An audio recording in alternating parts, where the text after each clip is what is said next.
Hi guys, it's me. I'm back with another video, and look, I'm going to keep on going on with this James Bond and why women find him attractive, and how there are men out there who could use what they can learn from James Bond to become more attractive and more successful in their relationships with women. So, if that interests you, stay tuned, because today we're going to talk about why women are like avocados.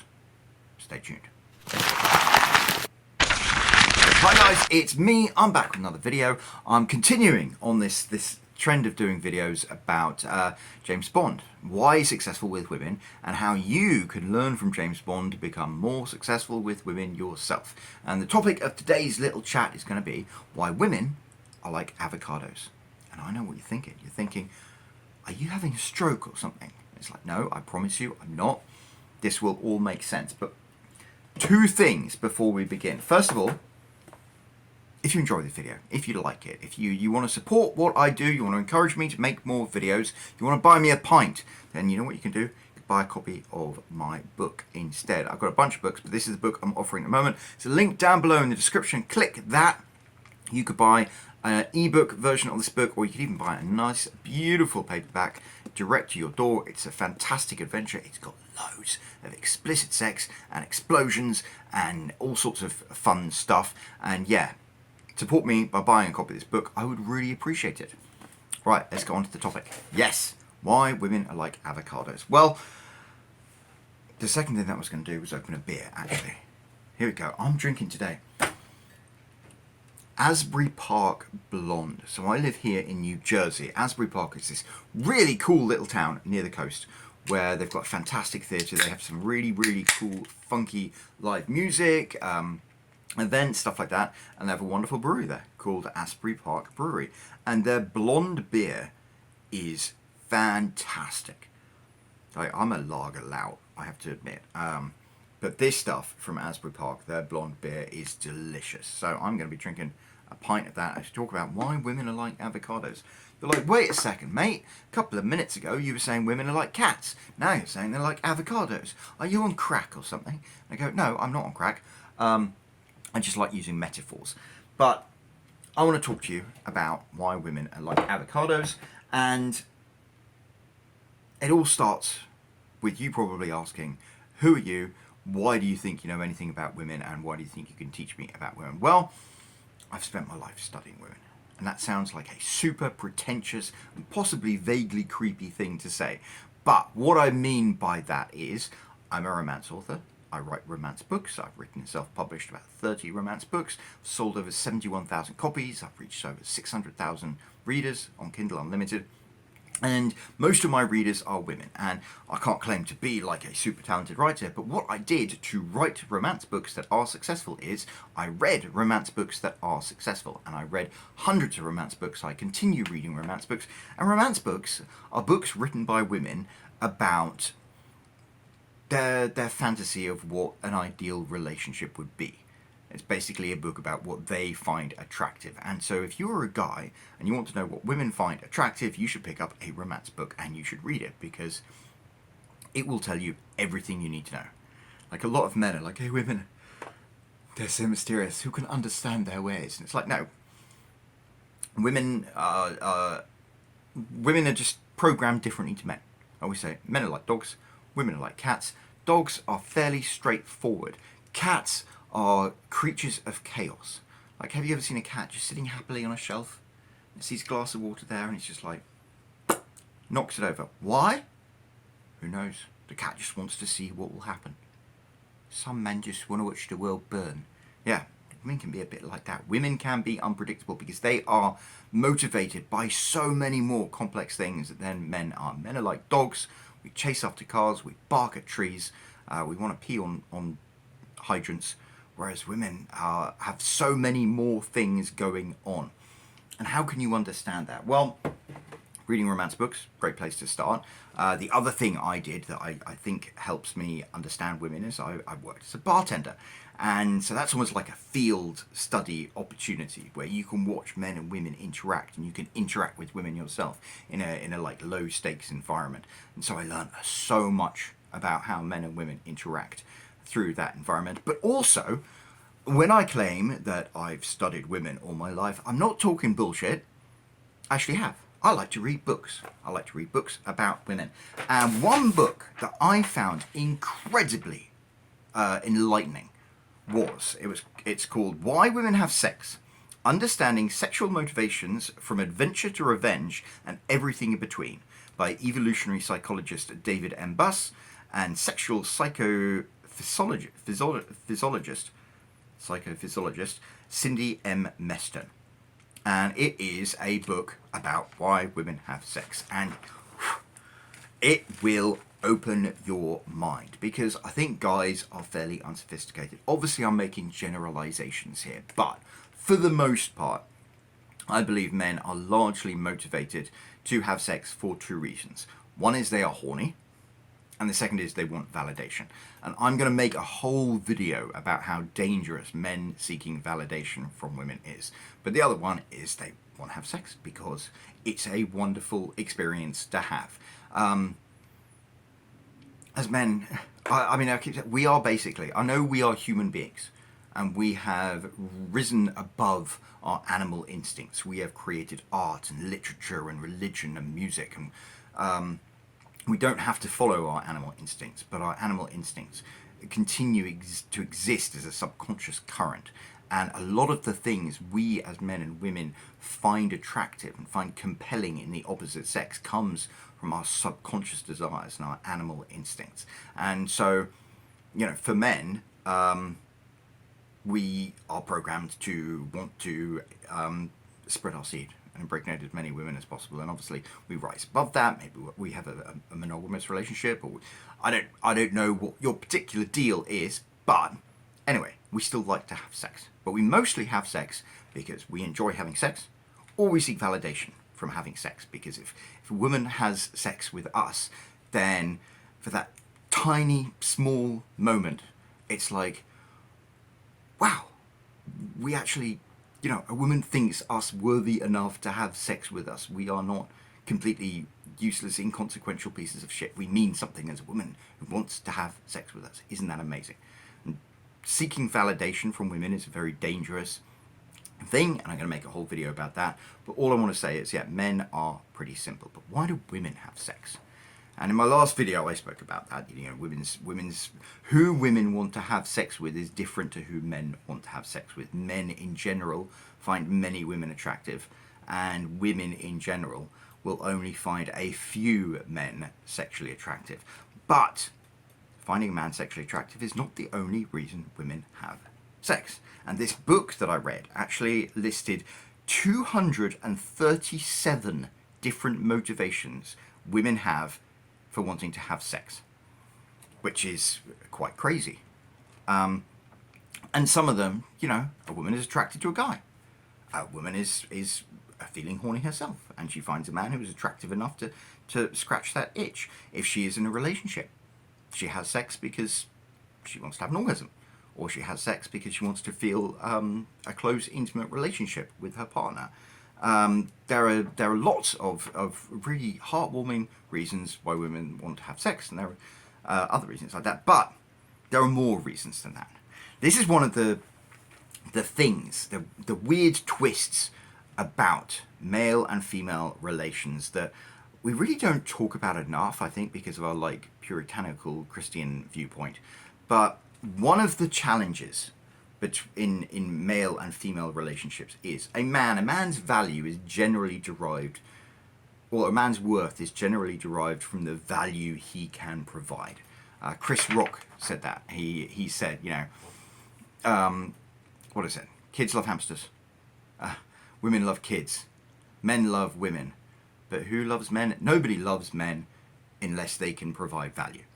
You know, Prince Ear, I think he said that, you know, there are only two women who are ever going to love you as a man unconditionally. They're going to be your mother and your daughter. And if you're lucky, because there are lots of men who don't get even that. When you have a relationship with a woman, generally, as much as you would like to romanticize things, it's kind of a transactional thing. It's like, hey, I'm here, you're there, we get married, and there's an exchange of value that we each get. And so you have to understand that sex is a commodity. What we've done with religion to a certain extent, is it's kind of twisted. We've like reversed things. You always see in movies and stuff that that it's all about the man has to earn the woman's love, whereas love should be unconditional. And then in movies and things, sex is seen as like this magical, intimate thing, whereas actually, sex is something that to many women, men have to earn. It's kind of a transactional thing, and that's the really difficult thing between male and female relationships, and that's why it's so difficult to be a woman. Because as a woman, you're a human being. You have your own individual personality, your own motivations, your own desires, but also you are a commodity. Men look at you as a commodity. They want you. Men always want something from women. You know, when you're a young, hot 20-year-old in a bikini, just your company is enough for men to want it. There's another joke about, you know, if you're a 20-year-old man or a 20-year-old woman, if you're a 20-year-old woman and you want to be on a boat, within a day or two you can talk to somebody and you can end up being on a boat. And maybe all you have to do, maybe all you're doing is just sitting in a bikini, enjoying being on a boat, having a nice time, but your presence, just your presence provides value. Whereas for a guy, it's not like that at all. But this whole thing of being a woman and being seen as a commodity is must be just exhausting. And you know, women can't walk down the street at night without worrying that someone's going to jump on them and take them. And I don't know, it's something that you have to think about, something you have to understand. Sex is this wonderful, beautiful experience, but also it is something that men see as a commodity, and it's something that can be used and exchanged and for more than just pleasure and intimacy. And in this book, Why Women Have Sex, that's actually one of the things they go on about. They categorize it as strategic and utilitarian motivations. And that is, women have sex as a literal or figurative exchange for resources, gifts, or get a partner to perform chores. I mean, if you're a wife and you're like, why hasn't my husband cleaned out the gutters? You can be like, honey, if you clean out the gutters, I'll give you a blowjob. A lot of guys are motivated by that. Or if you're a good husband and you know, you're attentive to your wife, then she'll reward you by having sex. I've noticed one thing. Sometimes you'll have an argument with your wife, and she will scream at you, and she will yell at you, and she will treat you like shit. And then she will realize that she was wrong, and she won't say sorry. I've got to make a whole video about women and apologies. But she'll have sex with you, and that's her apology. And you know what? As far as I'm concerned, that's a pretty good apology, so I'll take that. But yeah, sex can be a gift. You know, if you're feeling down, your wife or your partner can give you sex to cheer you up. And it is something, I think you have to understand that sex is something that women give to men. That's why it's seen as a commodity. I don't know, it's a very complicated thing. I'm probably not explaining it very well. Whatever your thoughts are about sex and whether it's a commodity or not, and whether women give it to men or not, let me know in the comments section down below, because I'd be really interested to hear your opinions. I'm just telling you what I read in this book. But yes, women can use sex as a bartering chip. I mean, you know, Anna Nicole Smith marrying that 90-year-old guy is because she was like, I don't want to have to work at 9 to 5, so I'm going to marry this old guy and I'm going to provide sex and get this in return. And sometimes it can be exploitative things. You know, next week there are going to be all these single mothers who are going to run out of their SNAP benefits, and their health insurance costs are going to double. And some of them will be like, well, maybe I need to find a boyfriend who'll let me and my kids move in with him. And how am I going to get that? Well, I'll have sex with him. And that's a thing that many women do. Not many, but I mean, many women find themselves forced to do. And then there are women who are prostitutes because they need to be, or because they find it's a way to make money that's within that it suits their lifestyle. There are women who are strippers. What do? They dance on a pole and men give them money. And don't get me wrong, I don't know, I know quite a few strippers actually, and they're very nice people. But yeah, they're like, I have a commodity. Just my presence and my sexuality is a commodity that men will pay me for. And that whole bartering exchange thing is a reason why women have sex. And it goes beyond that. Another thing they put is in this book is health and well-being, sexual medicine. When my wife has period cramps, she finds sex suits them. And when she's feeling down, sex suits it. When she wants to be perked up, sex is something that makes her feel better. So yeah, that's another reason why women have sex. There's a dark side, they call it, to why women have sex. And this is so interesting. I've noticed that there's one thing, if I'm out with my wife and I'm quite a chatty, flirty person, maybe I'm chatting and flirting with a pretty lady, and it'll make my wife jealous, and she'll have sex with me when we go home, because she's like trying to remind me of what I'd be missing out on, and she's trying to prove herself about that, and that is something I've observed her doing. And once again, I'm not complaining about it. I don't want to make her feel insecure, but also, if she wants to have sex with me to establish her territory, I'm not going to be against that. There are some women. There's a great scene in Mad Men where Betty Draper finds out that Don Draper has cheated on her. What does she do? She goes down to a bar and finds a stranger and has sex with him as revenge, or to get her own back, to feel better. And there are women who have sex to feel better. There are women who are feeling down on themselves. Maybe they got dumped by their boyfriend. Maybe they had a bad day. Maybe they got a zit, and so they'll go out to a bar and they'll open Tinder and they'll have sex as a form of validation. They'll have sex to raise their self-esteem.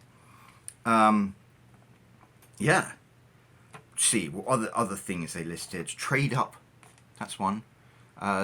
If a woman is in a relationship and she's not happy with the relationship, and maybe somebody who she thinks would be a better partner starts flirting with her, maybe she'll sleep with them just to see if it's worth jumping ship and going for a relationship with him. Sometimes, depending on how twisted your relationship is, and lots of relationships are twisted, and I can't claim to not have a twisted relationship myself, some women will flirt with or have sex with another man to make their partner jealous, make him stay. Another one they put is out of altruism. Have you ever heard of the term a pity fuck?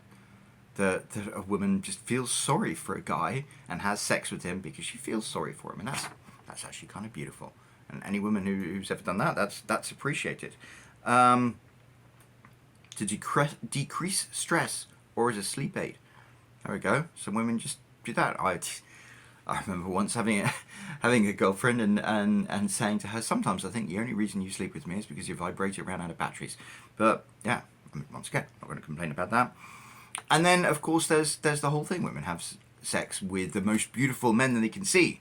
James Bond, the 10 that I talked about, because they see this perfect man with these great genes, and they're like, I want those genes. I want my offspring to have those genes, because that is clearly a beautiful, genetically superior guy. I want that. There are all sorts of reasons why women have sex. So many more reasons than why men have sex.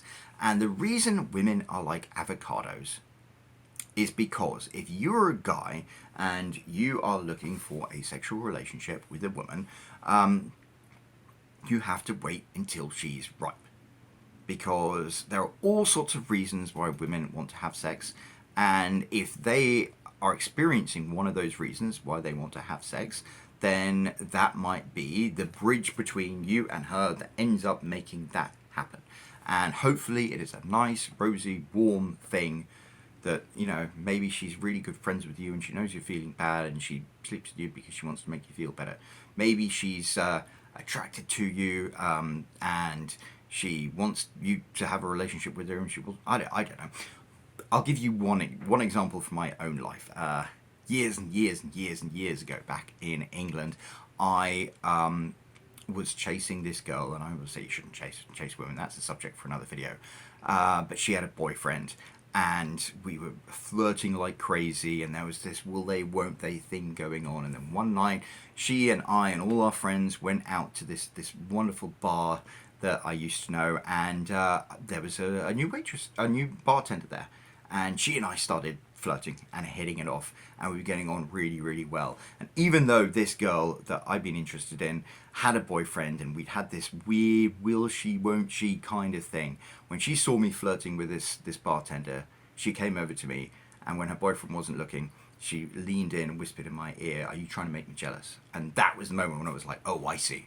It's game on. And she and I ended up together. and had a relationship. But yeah, she used her sex appeal to as a message and to protect her territory from another woman. So yeah, women are like avocados in that you have to wait for them to be ready for sex. And there are all sorts of reasons why they want to have sex. Sometimes they'll want to have sex with you even if you're not a 10. You know, there could be all sorts of different complex, interesting reasons why a woman might be open to the idea of having sex with you, but you have to wait until she is open to that. With men, it's fairly simple and straightforward, you know. Men, for the most part, I would say, are probably up for sex at any given time. You know, if it's offered to them, then they'll probably take it. Or maybe I'm just speaking for myself. And with women, it's not like that. But there are occasions when the stars align and there are reasons why a woman wants to have sex. And if you are an attractive person in her vicinity, when those stars align and she wants to have sex, then you could be the person she ends up having sex with. And so you just have to be there for the moment she ripens. And that's why women are like avocados. But also, you have to remember, you have to be there for the moment she ripens. But if you're avocados or anything like my avocados, you can't leave it too long, because otherwise then they just go squish and get messy. And I think that's an appropriate metaphor for women as well. So I really recommend, if you are serious about wanting to have more successful relationships with women, reading that book. I think it's a fantastic idea to read that book, because it really will open your eyes to how much more sophisticated and complex women are, and it will make you understand their psychology. It will make you understand why they have sex. And that is knowledge that you can use to help put yourself in a position so that when a woman that you are attracted to is in a situation in which she wants to have sex or a relationship, you are positioned right there, able to be the person that she wants to have sex or that relationship with. Yeah, knowledge is power, and studying how women and men think is going to give you real leverage in having better and more successful relationships with women. So yeah, I would definitely recommend that book. And I would definitely recommend learning more about the women in your lives and why they do what they do. Because women are complex, they are not mysterious. They just work to a different programming than men. And the more you can study that programming and the more you can understand it, the more you can be there to be the kind of person that a woman wants. So, I don't know. That's me wrapping up this particular video. Let me know if you thought it was interesting. Do you think it's interesting? Do you think I'm talking about my ass? Let me know in the comments section down below. I just really want to help people. That's what I'm doing. And if you like this video and if you want me to keep making more of them, then hit that like button and leave a comment down below. I love reading comments, and if you leave a comment about this type of video and you want me to make more of them, yeah, let me know. And finally, if you like what I do and you want to support me, if you want to buy me a pint, buy a copy of my book instead. So this is High Point. It's a fantastic, fast-paced adventure with a cool boat and guns and explosion and lots of explicit sex. You can buy an ebook version of it. You can buy the paperback version of it. Just click on the link in the description down below. I would really appreciate it. So yeah, that's it from me. I'll be back with another video very soon. And until then, good night.